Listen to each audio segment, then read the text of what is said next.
Welcome to Cocktail Jockey. In this video, we will be talking about cider and all the many aspects of it. Hello friends, cocktail jockey में आप सबका स्वागत है। Cocktails wine spirits के बारे में हर information जानने के लिए सब्सक्राइब कीजिए कॉकटेल जॉकी और bell icon notifications button press करके हर दिन देखिए कॉकटेल और spirits episodes. Forgot, what year is this? 2000. For 49 years. I've been working in wineries, etc., from France to Australia to the United States, and basically anything with fermentation. If there is alcohol involved, I'm interested. So, I'm going to start out, basically take several tacks during the course of the talk. I asked you, this is my outline on cider production. We're going to go over that so you have a framework in which to look at the other things like nutrition, what have you. How many of you are making cider right now? I'm just curious. Okay. How many of you are going to be making cider sometime in the next year? Okay. Yeah, I would worry if your hand went up and then I said, how many are going to make cider again? No. Anyway, it's interesting because most of the people I've met in India making cider are brewers. And you're coming from a completely different background because cider is wine. Cider is, you're not using grain, you're not using starch, which is from the grain that you're breaking down into fermentable sugars. You're starting with fruit juice, just like you do when you're making a wine from grapes. You're starting with fruit juice. You are dealing with different nutritional aspects. You are dealing with different balance. You're dealing with lower pH, higher acid than you are when making beer. And probably one of the things that is the best thing about coming from the brewing background, brewers know how to sanitize. Winemakers, are any of you winemakers?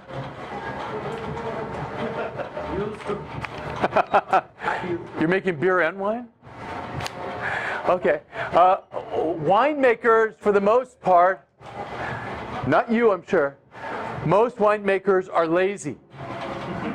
They do not know how to properly sanitize. And you'd be shocked if you came to some of the wineries in California and saw what was going on. There's some of the biggest wineries in California. When it turns 5 o'clock, they say, oh, I'm going home. And they'll leave the hose unrinsed on the ground outside. Chances are, if you did that in a good brewery, the owner would shoot you. So, I would say right off the bat, insofar as sanitation, cleanliness is concerned, brewers have it all over winemakers. So, actually, I have a friend who has a winery in California, and he will now only hire people that have worked in a brewery because they understand. So, cider production. Basically going to go quickly through the cider production here. Traditional and then the new way cider is produced. Traditional ciders and for me the most traditional ciders are either the English or the French ciders. And they have it down. I mean, if you look at the book, there's a book in France on cider apples. That book is that thick. And I don't know how many different apples it lists, but I think it's over 1,000. And these are apples that you don't want to eat because usually they're either very sharp or they're very bitter. And the average cider, traditional cider in France, has over 20 different varieties in it. apples by themselves, a single apple is usually not enough. It doesn't have enough complexity to make a cider from that one apple. So what they will do in France is they'll blend together 20 or 30 different apple varieties to basically build the complexity. So in that way, it's different from grapes. In that grapes, you can make a single variety grape wine and it will be complex and you'll enjoy drinking it. You need to build your own complexity. So in a way, as a cider maker, you are making wine, but I would say the job of winemaker is even more important than in making grape wine.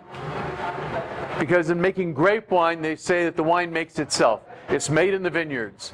Whereas a person who's making cider, I would say over half of this comes from the blending, the manipulation of the apples to create your own complexity. And one of the things we're going to cover in a minute is also if you're dealing with concentrate, which pretty much is what most of the people here have to deal with, how to utilize winemaking tools to create more complexity in concentrate ciders. So, you see on the cider production here, that is actually from English cider making, and they have it divided into sweets, which are the sweetest apples. Those are the most aromatic apples. Bitter sweets, those are the ones that are both sweet, aromatic, but they have tannin to them. You all familiar with tannin? Tannin is what gives you, like if you brew your tea too strongly and it causes your tongue to stick to the roof of your mouth, that's tannin. And tannin gives you a lot of what is considered the body and the mid-palate in a cider. Bitter sharps.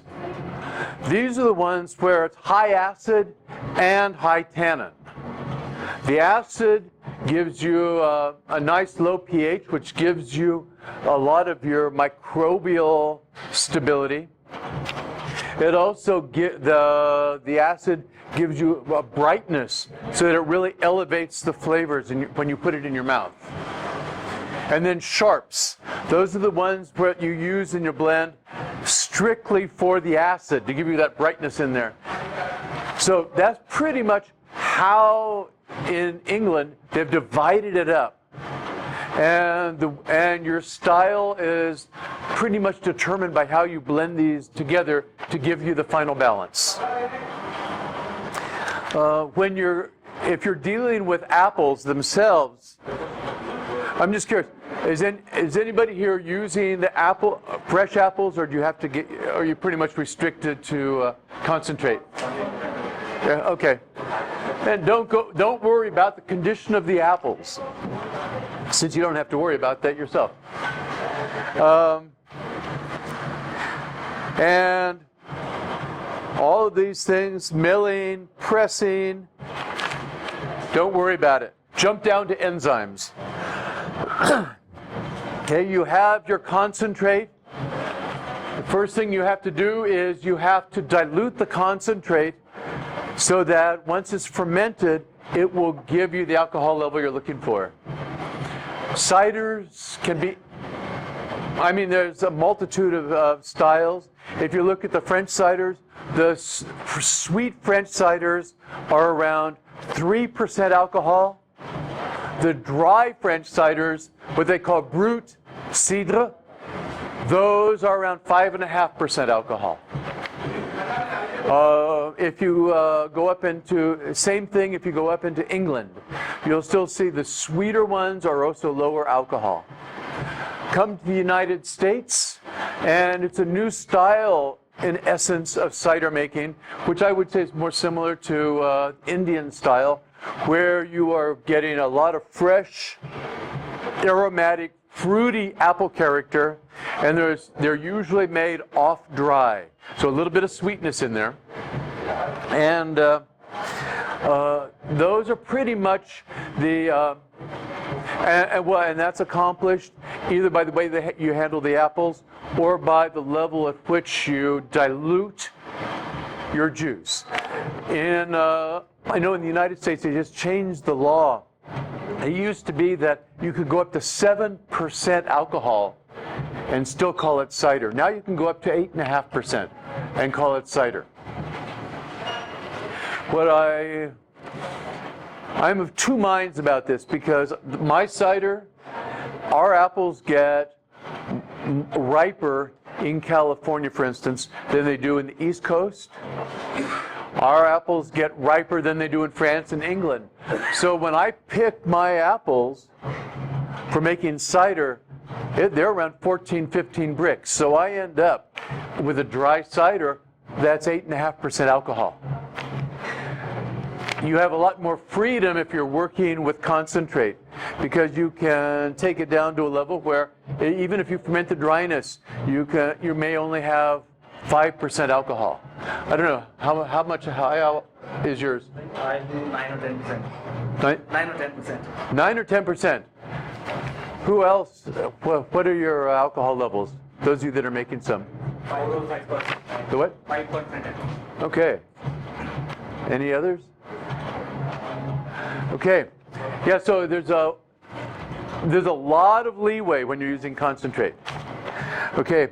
The thing with using concentrate, though, is and sometimes people producing concentrate will use enzymes on the concentrate, and then you don't have to worry when you get it. But a lot of times it's very difficult. They concentrate the juice, and there's still pectin in the juice. And the pectin, do you all know what pectin is? Yeah, it's a polysaccharide. It is a long-chain sugar. It's not fermentable, but it adds a lot of viscosity. Whenever you make jams and jellies, it's pectin that causes it to gel up. If you have a lot of pectin in your cider, it will, and you try to get it to clarify quite often. If you see it quite often, organic apple juice, you see it never clarifies. That's because the pectin is holding all the finest particles in solution, and they don't settle out. In a finished cider, if there's still pectin in there, what can happen is if you try filtering it, it clogs your filter in no time at all. I've seen situations where a cidery wanted to leave residual sugar. They were using concentrate, and the cider looked crystal clear. They thought there'd be no problem. But you can have a crystal clear cider and still have a high level of pectins. And they needed, because they still had the malic acid and they still had residual sugar, they needed to do a sterile filtration. They ended up going through 6 sterile filter cartridges in the course of 1 bottling. You all know how expensive those are. Whoa. I remember those cartridges. 1 cartridge like that can be anywhere from $125 up to $250. And they went through 6 of them in 1 bottling. And that's a 12-inch cartridge, which is for a small quantity. Enzymes help you overcome this. Pectin is in all fruit. Pectin is what causes the flesh to be solid. What you need to do is, well, generally speaking, when you first start out, quite often people will, if you're using fresh apples, after you extract the juice, you will use enzymes to let it settle down and clarify. If you're getting concentrate, you're not worried about that. They've already taken care of that. But after the fermentation is over, if you're having a problem settling, if it's going too slowly, that's when you need your enzymes. That's when you need to use them before you start your filtration so you don't clog your filter. I do have a thing here about keeving. if any of you ever are considering using fresh apples and want to do something that's really kind of strange and very time consuming but very traditional, it's the way they clarify their cider in the north of France. And it's also the way they get rid of pectin. Have any of you ever dealt with Kieving that are making cider? This is just an aside, just so you understand, by working with concentrate, it's helping you. Because Kieving, what they'll do is they crush the apples, they press the apples, now they still have a bunch of solids in there, and they have a lot of pectin. So what they'll do is they add this enzyme called a methyl esterase that basically it chops up the pectin, so there are these charges on the pectin, these negative charges. Then they add a calcium salt to that. And the calcium binds to the pectin and causes it to gel. So now in the middle of your juice, you have this gel forming. And meanwhile, the fermentation is starting. The bubbles of the fermentation cause this gel then to rise to the surface. And it forms like jello on the surface, brown jello on the surface. And then you pump out the clean juice from underneath it. And that's how you get rid of the pectin. It's called Kieving. Actually, in France, they call it defecation. And when I asked them, does it mean the same thing as it sounds like? And they said, yes, you are getting rid of something you don't want anymore. So. This is the same thing we do with the wine, right? Huh? The what? This is the same thing we do with the wine. It's the same thing with the wine, we do racking. Oh yeah, exactly. Well, yeah, it's the same thing with wine. And actually, have you ever done flotation? Taking wine from the bottom. Yeah, exactly. It's basically it's the exact same thing. With wine, there's a thing called flotation, where when the juice is going into the tank, it's infused with gas. And the gas causes the sediment to go up instead of down. If you wait for it to settle down, it might take several days. But if you put gas in there and make it go up, it only takes a few hours. And then you pump out the clean juice from underneath. And it's actually a very fast, very efficient way of doing it. It's still an expensive way to do it. If you're only making 2,000 cases a year, you don't want to do it. So, the fermentation at the very bottom here, the main thing you have to look at is nutrients. Whereas grapes quite often will make a juice that has a full complement of nutrients, cider doesn't. The thing we test most often is nitrogen. Generally speaking, grapes might have anywhere from 150 to 200, even 300 parts per million nitrogen. This is one of the major macronutrients that yeast needs. Cider. Every cider I've made so far has been from 60 to 80 parts per million nitrogen. So, there are a lot of other nutrients. And but we test cider because you can't test for every nutrient. It would be prohibitively expensive. So we use nitrogen as an indicator that your nutrition might be low. If your nutrition is low, you stand the problem. There's a possibility you might get a sluggish or stuck fermentation, which is very common with cider. If you don't get a sluggish or stuck fermentation, what can happen is that with a nutrient shortage, you can end up with the yeast creating either acetic acid, or more often, it creates hydrogen sulfide. So you alter the amount that you are of nutrients that you add in accordance with what the yeast needs. It's interesting when, both with cider and with wine,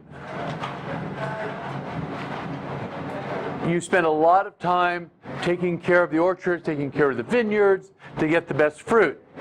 Once the fruit is harvested, at this point, in essence, you are farming the yeast. So you are doing your best to nurture those yeast, making sure that they're happy. They say that, for instance, with wine, if the vines struggle a little bit, it gives you more character. That's not true with yeast. If yeast struggles, first thing it'll do, it'll start putting its energy towards surviving, not toward creating flavors and aromas. And if it struggles too much, that's when you can start getting off flavors and aromas. So yeast does not want to struggle. It's going to struggle enough once you create alcohol, because alcohol is poison for yeast. So you want that yeast to be happy, to be able to expel the alcohol from its system. If you mistreat it, if the yeast is weak, if it cannot get rid of the alcohol from its system, it'll die. You're going to have a lot of sugar left over. Which, if you want to make a really sweet cider, maybe you want that. Personally, in making my own cider, if I want to make it sweet, I ferment to dryness and then back sweeten. That way the yeast is happy all the way through. I feel like I have better aromatics. So anyway, this page here on yeast nutrition should be pretty self-explanatory. If it's not, ask away, or if you take this back to your place of work and nothing's clear, email me. Don't call. There's a 13-hour difference. They from this area a couple of months ago called me forgetting that there's a 13-hour difference. They saw, I think they looked on their phone and saw, it is 3 o'clock in the afternoon here, and it said it's 2:30 in California. They didn't notice that it was 2:30 a.m. in California. Yeah. So, nutrition, I would say, insofar as fermentation is concerned, as I said, is your most important thing. And it's the thing that I get the most questions about from cider makers. Keep your nutrition good. Oh, the other thing too is there's a difference. A lot of the traditional nutrition is DAP, Diammonium Phosphate. You all have DAP here? Yeah. No? Oh, you do? Yeah. I don't use diammonium phosphate anymore on my cider. Diammonium phosphate corrects one thing: nitrogen. The problem is, yeast also needs vitamins, minerals, cofactors. It needs all of these other elements, and DAP does not give that. It only gives that one nutrient. And one of the problems with that is that if you add DAP, especially right at the beginning of your fermentation, it creates an enormous population of yeast cells that then depletes all of the other nutrients. Halfway through your fermentation, it either sticks or smells like hydrogen sulfide. When you're making your cider and you use a nutrient, use a complete nutrient, one derived from yeast. A yeast cell has in it everything another yeast cell needs to survive.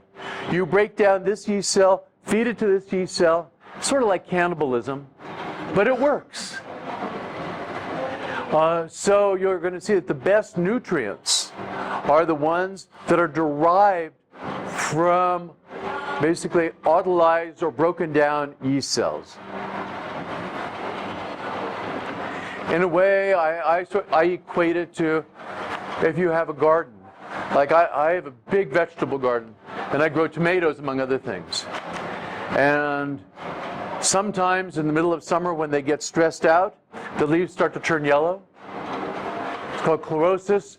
Now you can fix that. You can take a nitrogen foliar spray it on those leaves, and they'll turn beautiful green. And the tomatoes still taste terrible.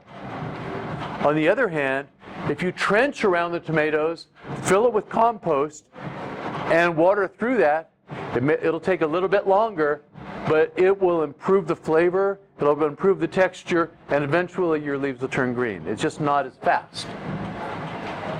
And I speak from experience. I was doing some gardening for a woman in France, and there was no nutrition in the soil. And we were able to, the first tomato off the vine tasted like water with texture. That was all. And so we filled it, we trenched around it, put compost in, watered through the compost, and after that, it took about a week, and the tomatoes developed real flavor. They tasted like tomatoes.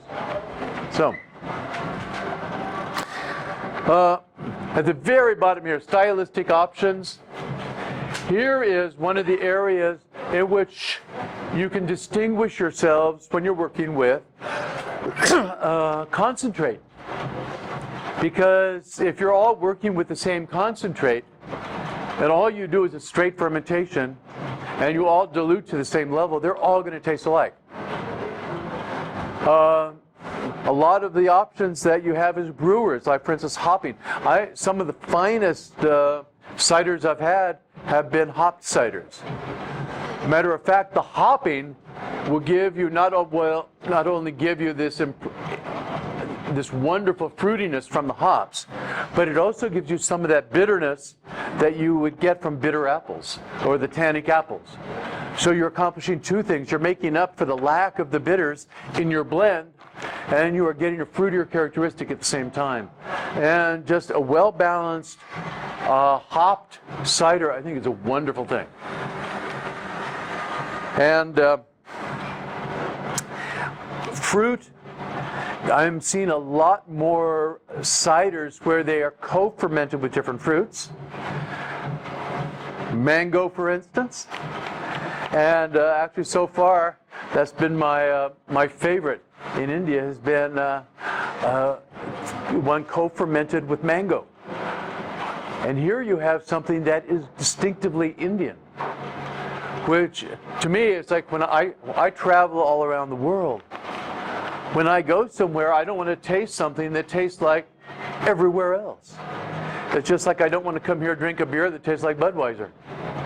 I don't want to go to Australia and taste a wine that tastes like California. When I come to India, I want to taste something that says, this is India. And something that's going to give me flavors that are not like anything I ever taste in California. That's just me. Of course, I'm probably not your customer. And I will tell you, this is the way I justify this. Nobody has ever made a fortune doing what I say. I will help you to make a flawless cider. But insofar as whether you make it sweet or dry, what flavors you add, what other things, that's all stylistic things that are between you and your customer. Huh? Yeah, we can figure something out like that. Okay. The what? We can figure something out like that with flowers and fruits. Yeah. Well, you know, there have been some really interesting things I've tasted where, well, actually there was a meadery that did some really interesting things where they were using coffee nibs. And I thought, oh, I had to taste it, and it was really, really good. I made a coffee mead. Really? Yeah, back in Bangalore. And how was it? So, Oh, okay. Yeah, I worry that, you know, you ferment something with coffee, you're going to have caffeine and alcohol. So up, down. Yeah. And actually, I had another thing made by the same person that did the coffee, where they infused, where the mead was fermented with green chilies and guava. It is the best mead I think I've ever had. Once again, for the most part, I don't like mead, but when I was in India in April, we tasted this green chili and guava mead. Whoa. Yeah, like I say. With this moonshine, yeah, you know it. Yeah. those are the people who. Oh, yeah. The first meadery in Asia. At least that's what their sign says. Yeah. So, second page, effervescence. A lot of ways to do effervescence. Most common, and the one that I would say most of you use is carbonation. I don't have anything to tell you about carbonation because you're all doing it. And you have a lot of experience. Needless to say, the colder your liquid, the easier it is to carbonate. The more CO2 it will hold. I dealt with a very dumb winemaker in California who called up one day and says he's trying to carbonate his wine. He'd never done it before. It says the CO2 just will not stay in. He was doing it at room temperature. What do you think? I mean, have you ever opened a Coca-Cola at room temperature? It's all over the place. It goes flat. Yeah. And I said, you need to put it in one of your tanks so you can chill down and then try carbonating it. And he went, oh, never thought of that. So what do you prefer? Huh? What do you prefer to carbonate the beer? Post-carbonation? Circulating with the carbon dioxide first? For me, for my cider, Yeah. I'm carbonating by doing a second fermentation. So, and the friends of mine that are doing cider, that are carbonating, most of them are doing it in a bright tank very slowly and will take usually about 5 to 7 days. Yeah, they're carbonating using usually a ceramic stone, very, very slowly. Very slowly. 5-6 hours. Yeah. Well, the thing is, there's also been a lot of papers showing that well, at least when making wine, or that if you can do it very slowly and with very, very small bubbles, you end up with smaller bubbles in the finished carbonated wine, and they'll be longer lasting. I don't know if this is true, but like I say, there have been several papers out. There was one I just accessed dating from the 1960s where they found that also it helps if you have some CO2 left over from the primary fermentation. It said you should sparge that out first with nitrogen and then start from scratch with your CO2, that you'll get a better quality of bubble. That if you have some CO2 left from your previous fermentation and try carbonating, you'll end up with bigger bubbles and they won't be as long lasting. So,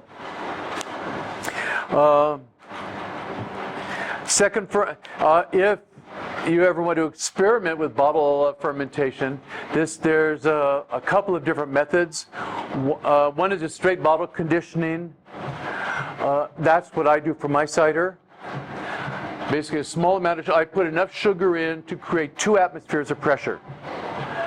And then I use about 1 gram of a strong champagne yeast per gallon of cider.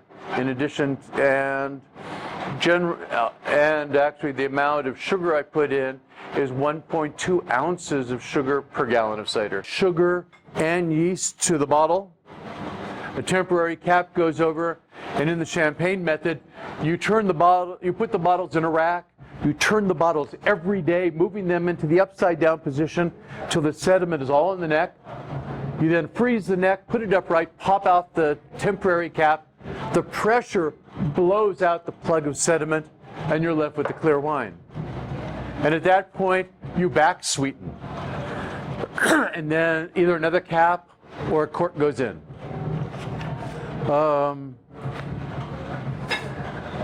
Then the other method is you can actually use a bright tank for it, but what you'll do is a second fermentation in a bright tank.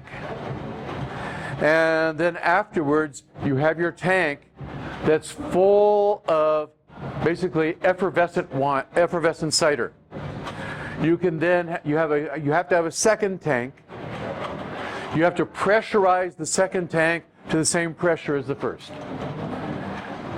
And also, if you're going to back sweeten, before you pressurize the empty tank, you have to put your sugar in that.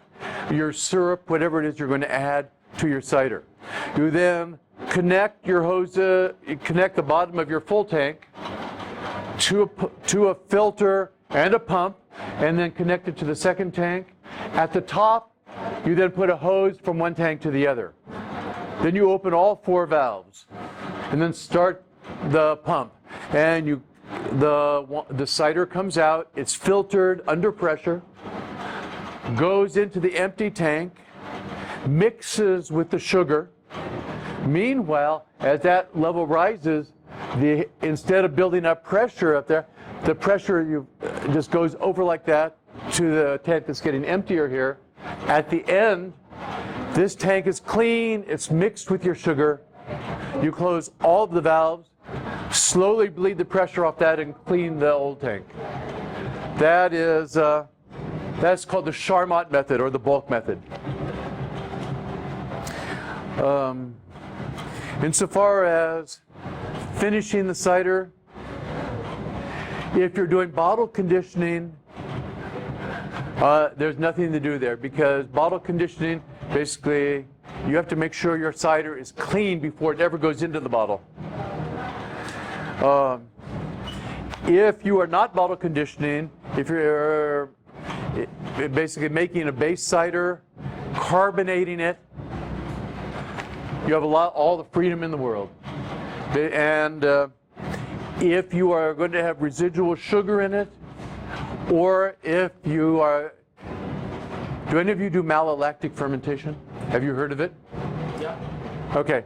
Malolactic fermentation is the conversion of malic acid to lactic acid, and there's a lot of bacteria that can do that. If you have malic acid in there, if you have sugar in there, you need to do something to keep malolactic from happening, or to keep another fermentation from happening. So you either put it through a sterile filter, or you have to have a high enough sulfur level that it protects the wine. That will inhibit bacteria. Another way you can inhibit fermentation is the use of potassium sorbate. Yeah, potassium sorbate is probably the easiest way to deal with residual sugar.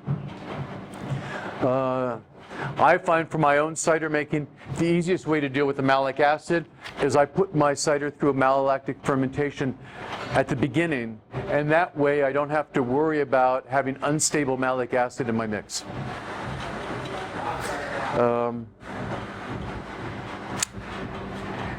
Now I have down here at the very end the new cider maker's handbook, and I got mine from Amazon.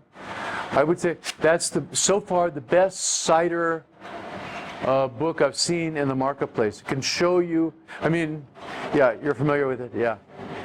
As a reference, it is a very good reference book. And even if you're not going to make traditional cider, even if you're going to just carbonate it, it's still very, very good. And it might give you some ideas. Now,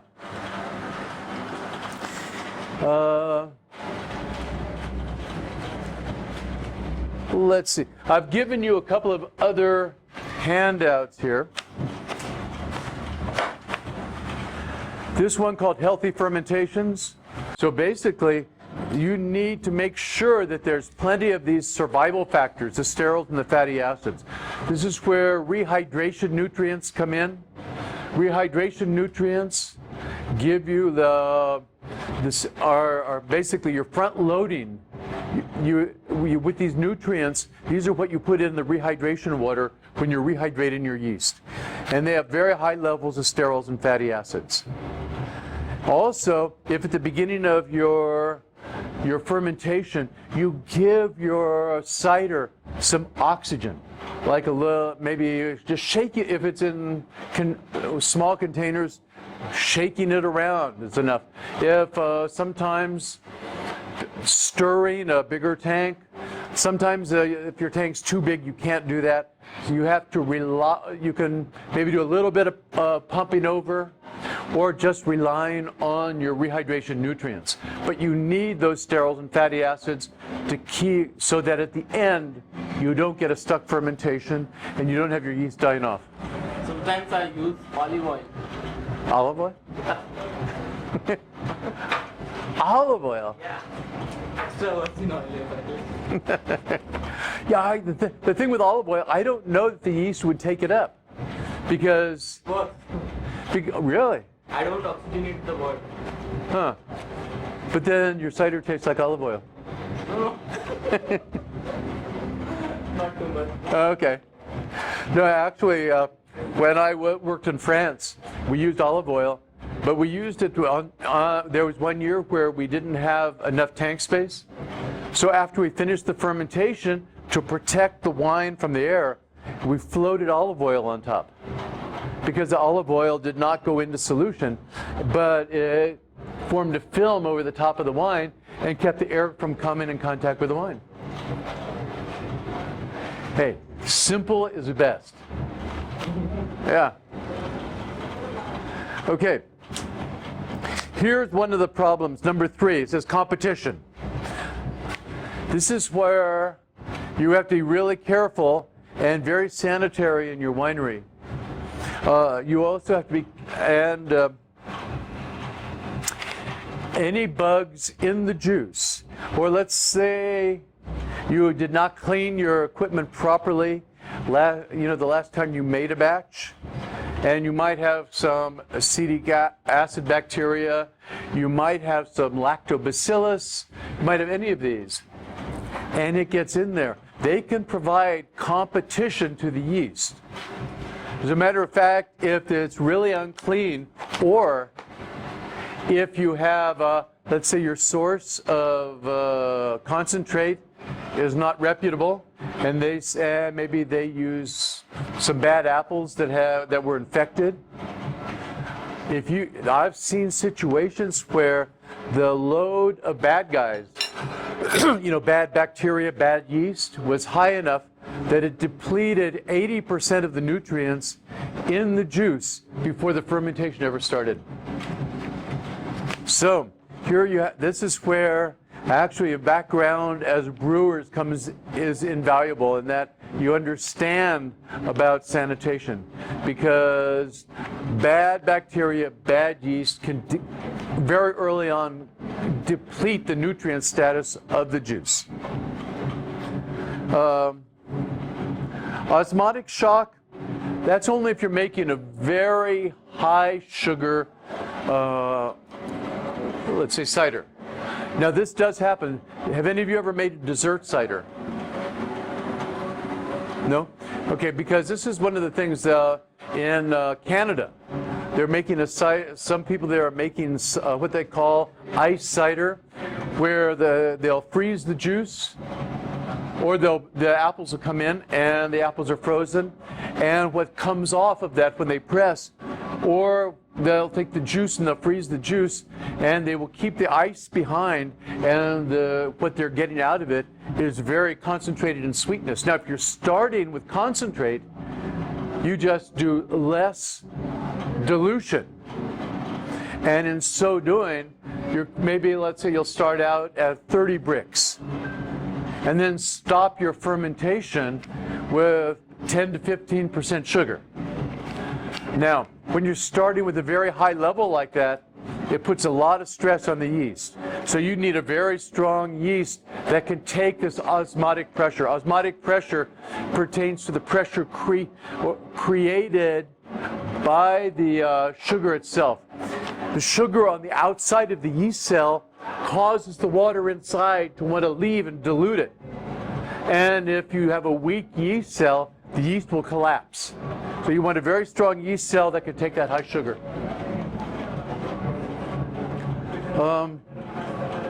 Ethanol, you don't want to get rid of the ethanol. Although we were talking earlier, there's a distiller in Diageo that they've just invested in a company that makes non-alcoholic distillates. It doesn't make sense. What's the use? Anyway, the higher the ethanol, the more stress it'll put on the yeast, the stronger you need your yeast to be. And you can look in the literature for the yeast. If you're going to make a high alcohol cider, look for yeast that is rated for high alcohol. Temperature. This is another area in which, especially if you're going to have a lot of, especially if you're working with big tanks. Big tanks, it's hard to get rid of the heat created by the fermentation. And you can get very hot fermentations, especially if you have a lot of sediment in there that's causing a cap on the wine. But it's hard to dissipate all of that heat in a big tank. And if you start to get above about, let's say about 30 degrees Celsius, that combined with the alcohol, and quite often the combination will be enough that you're going to kill off your yeast before the fermentation's over. Toxins. The primary, well, have any of you ever had a stuck fermentation? Very common. Huh? Very common. Very common. Oh, he stuck it because he let it get up to about 35 degrees in the fermenter. And he stuck it at 5 degrees Brix. Yeah. So, I have a couple of other things there. Volatile acidity. If you have volatile acidity, too high a level of acetic acid, that'll be toxic. And the best way to deal with that is if you have something bad in there like acetic acid bacteria and your levels get so high that it hurts the yeast, your best bet is to dilute it.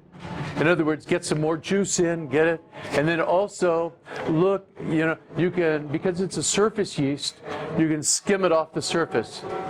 But if the acetic acid is too high, you need to do more. You need to dilute it with some fresh juice.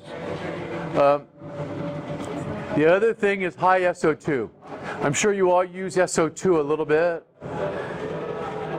One of the most common mistakes made by winemakers in the US is missing the SO2 addition by 1 decimal point. So instead of adding 50 parts per million, they're adding 500 parts per million. And I was helping, I had a friend helping me make wine. This goes back about 30 years. And I asked him to add, I think it was 10 grams of potassium metabisulfite to the wine, to the juice. He added 100. The beauty of it is sulfur is a really good bleach. The juice looked crystal clear. Kind of weird, but I didn't realize. And I got my yeast. I rehydrated my yeast. It was looking really good. I'm very good at rehydrating yeast. It looked like a souffle. It was beautiful, bubbling up. I added it to my wine or to my juice. When the yeast hit the juice, I could actually hear 1 billion yeast cells screaming at one time as they all died and went straight to the bottom. And pretty much the main way to deal with it, is it time? No. What is the temperature that you want for fermentation temperature? For fermentation? Temperature. Temperature of fermentation would be about, let's say, 70 degrees Fahrenheit. Okay. 70. Okay. All right, carry on. Oh, okay. So, anyway, if you miss your sulfur addition, the best way to deal with it is get some more juice and dilute it. You can supposedly deal with it with hydrogen peroxide, but I don't recommend it. Hydrogen peroxide is a super oxidizer, and if you miss your addition of hydrogen peroxide, you'll turn your cider black. That doesn't look good. Adequate yeast population. You'll see in the nutrient thing, well, no, I might not have given that to you, but generally speaking for cider, I'm looking at a 25 grams per hectoliter of yeast. That's 250 parts per million. And that's good to get a good solid fermentation going. This is especially true if you're dealing with a higher alcohol cider. You do not want to skimp on the yeast. I've had some winemakers want to save money, so they will have the amount of yeast they're using, and invariably they start stressing the yeast by the time they get to the end of the fermentation. Half the time they end up with a stuck fermentation. And that's especially true at high alcohols. Highly clarified must. You don't want your juice to be crystal clear. Sometimes people do it, and it will work a lot of times. But the thing is, it actually creates a strain on the yeast, that the yeast clings to minuscule particles in there, and it helps them keep themselves circulating through the juice. And a very highly clarified must, especially in a bigger tank, where you have head pressure pushing downward. Sometimes the yeast, if it's highly clarified, will never make it to the top. And you'll get a layering effect where it'll deplete the sugar down low and will not get to the sugar up here. So, sometimes what people will do is they will use they'll use something like inactivated yeast, like Opti-White, something like that. They will also sometimes use a little bit of cellulose powder, something to build up maybe 1% solids in there to help the yeast stay in solution. Okay. Then the final thing here, pesticide residue. I don't know how pesticide is dealt with in your orchards here that supply you with concentrate. Remember we talked about this? Yeah. This is building complexity in dessert apple fermentations, which is actually appropriate for working with concentrate because your concentrate is from dessert apples. And I have it listed into 7 different realms here. And first is yeast. Active dried yeast. Different yeast will give you different characters. And there are some yeasts that will give you esters that will help the aromatics. There are some yeasts like 71B that will not only give you aromatics, but will help to reduce the malic acid content if you want to soften the wine or the cider. There are some yeasts that will convert different aromatics, aromatic precursors. So sometimes there are things called thiols, which some fruit have. Thiols, if you never taste them in the fresh fruit, it's the only thing that brings them out is the yeast converting non-aromatic precursors into aromas, active aromas. So, and pretty much you can read about the yeast, like when you're dealing with your supplier. If you're dealing with Shrikant, he has handbooks that deal with the yeast and explain to you the characteristics of those yeast and how they react. Yeast nutrition, we've covered that. Let's just say that if you are working with a happy yeast will give you a more complex, cider will give you more fruit, will give you more complexity. If you are nutrient deficient, you're going to lose a lot of your complexity, you're going to lose a lot of your fruit, and you stand to develop off characteristics. Malolactic fermentation. Here's one. I do malolactic on my cider. And what I found, and I started doing this because initially all the apples that I found were all eating apples, culinary apples, the same thing that your concentrate is made from.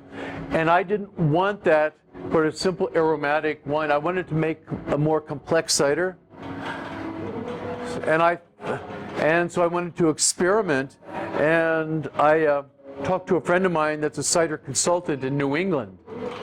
And he did the same experiment, and he told me he thought that when he did malolactic fermentation, which is the conversion of malic acid by bacteria into lactic acid. So you get rid of all the malic acid that gives you that green apple character. He thought it would destroy the apple character, as did I. We both did our experiments, and what we found is after malolactic fermentation, the cider actually smelled and tasted more like ripe apples. That actually became more complex. And what we figured out is that green apple character created by malic acid overwhelms a lot of these secondary aromatics. And that by getting rid of the malic acid, we released the more complex secondary aromatics that were almost sort of like a spicy, ripe apple character. So, the other advantage of malolactic, When do you go for MLF? When do you go for MLF? In the beginning of fermentation or after fermentation? If I'm doing malolactic fermentation, I inoculate 24 hours after the yeast. Okay. Because, and I do that because it maintains a lot of the fresh fruit characteristics. If you do an inoculation post-fermentation, what happens is you get more diacetyl. And if you're familiar with diacetyl, actually, if you're brewers, you know diacetyl. I do not like diacetyl. We talked about this earlier. I don't like diacetyl. It tastes like too many cheap Chardonnays. And I also find that it tends to mute some of the fruit qualities. So, if you have live yeast consumes the diacetyl. So I want the yeast and the ML occurring right about the same time.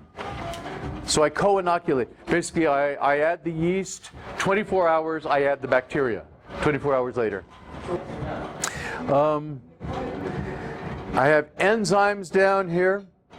Now, we talked about enzymes as a way to basically get rid of the pectins and make it easier to clarify and to filter the wine. But you can also use enzymes for flavor too. There's certain aromatic compounds. These aromatic compounds are what they call glucosides. They are bound to sugars. And when they're bound to sugars, they have no aroma. But there's an enzyme, it's called a beta-glucosidase. And that enzyme cleaves the sugar, gets rid of the sugar, and it releases the aroma, so it becomes an aromatic compound now. So sometimes if you want your wine to be more aromatic, you can use a beta-glucosidase enzyme to build the aromatic compounds in there. Final two things. Here you have gum arabic and yeast-derived nanoproteins. Gum arabic is another polysaccharide, and it's derived from acacia. It helps to stabilize color, but at the same time, it also builds mouthfeel. Sometimes I will use gum arabic instead of sugar. I don't have the means of doing a sterile fermentation, so if I have a lot of acid in my wine and I need to balance it out, I will use gum arabic, because gum arabic is not going to ferment. Whereas if I add sugar, you have to use either potassium sorbate or you have to do a sterile filtration. So instead, I will use gum arabic. And nanoproteins do the same thing. There's one called Ultima. Ultima Soft is the one I've used. And it is derived from yeast and accomplishes a lot of the same things that gum arabic does. It helps the mid-palate, and it also helps stabilize certain elements in the wine, especially the color. And the final thing, oak. Have any of you done any oak-aged ciders? Yeah. Not oak base, but yeah, chips I use on the. Yeah. Oak chips I use. Yeah, the oak chips can be really nice now, and the oak chips are so much better now than they used to be. And so there's a lot of, they're pretty consistent nowadays. They didn't used to be. And, but the addition of a little bit of the, see, when they toast the oak, it turns elements in the oak into what they call aromatic aldehydes. And they can, depending on the level of toast, it can give you vanilla, it can give you caramel, it can give you spice, all of these things. And used judiciously, they can add to the background complexity and help to give you, overcome the fact that you only have, this rather monodimensional concentrate that you're using. So it helps to build that complexity. My one warning with oak is that it's very easy to overdo it. So what one friend of mine does that makes cider, he has most of his cider, he doesn't do any oak treatment, and takes a small amount out and gives it a heavy oak treatment, and then doses it in to the big tank until he reaches the level that he's looking for. So that's it for the final segment, and that's the building the complexity in the in basically both concentrate and culinary apple ciders. Any questions about anything we did not cover?